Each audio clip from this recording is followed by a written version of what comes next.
Bismillahirrohmanirrohim. Assalamualaikum warahmatullahi wabarakatuh.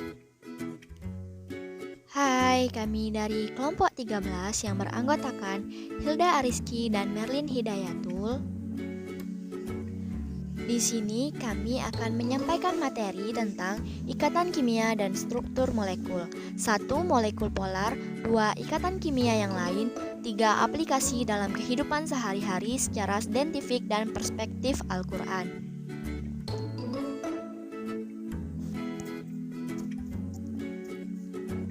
Molekul polar.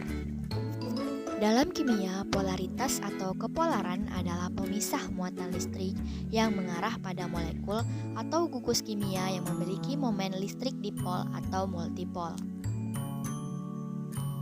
Contoh molekul polar meliputi 1.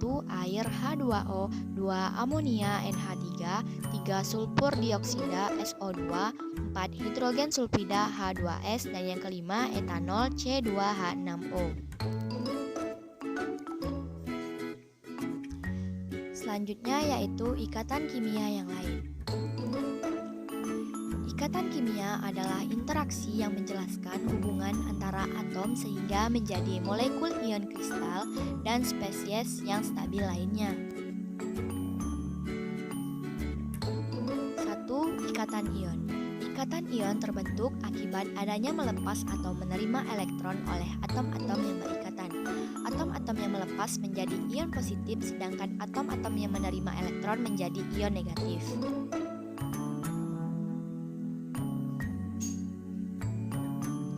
Dua, ikatan kovalen.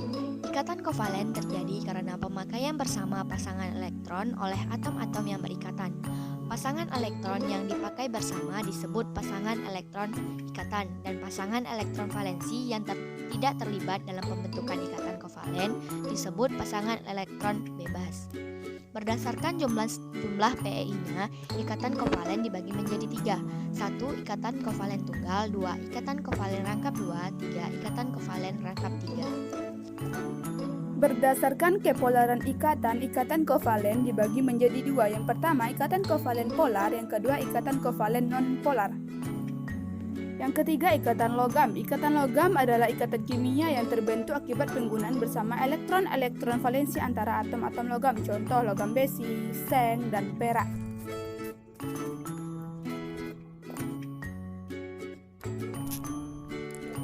Contoh terjadinya ikatan logam. Tempat kedudukan elektron valensi dari suatu atom besi atau Fe dapat saling tumpang tindih dengan tempat kedudukan elektron valensi dari atom-atom Fe yang lain.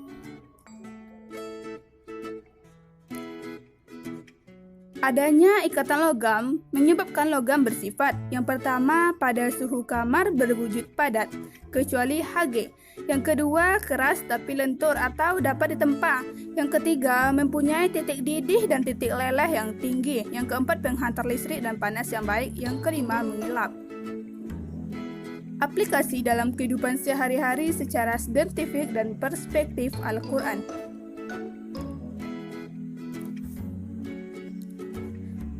Kimia adalah ilmu yang mempelajari mengenai komposisi, struktur, dan sifat zat dari skala atom hingga molekul, serta interaksi mereka untuk membentuk materi yang ditemukan sehari-hari.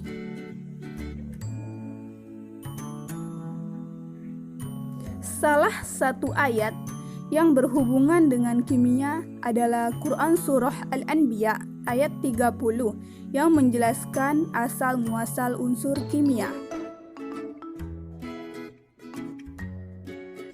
Yang artinya, dan apakah orang-orang yang kafir tidak mengetahui bahwasannya langit dan bumi itu keduanya dahulu adalah suatu yang padu, kemudian kami pisahkan antara keduanya, dan dari air kami jadikan segala sesuatu yang hidup, maka mengapa mereka tiada juga beriman?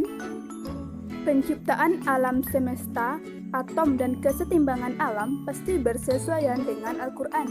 Jika Al-Quran bertentangan dengan ilmu, berarti Al-Quran punya kelemahan, dan artinya Al-Quran bukan wahyu. Tapi sampai sekarang tidak ada temuan ilmu yang bertentangan dengan Al-Quran. Itulah materi kami dari kelompok 13. Mohon maaf atas segala kesalahan. Sekian, terima kasih. Wassalamualaikum warahmatullahi wabarakatuh.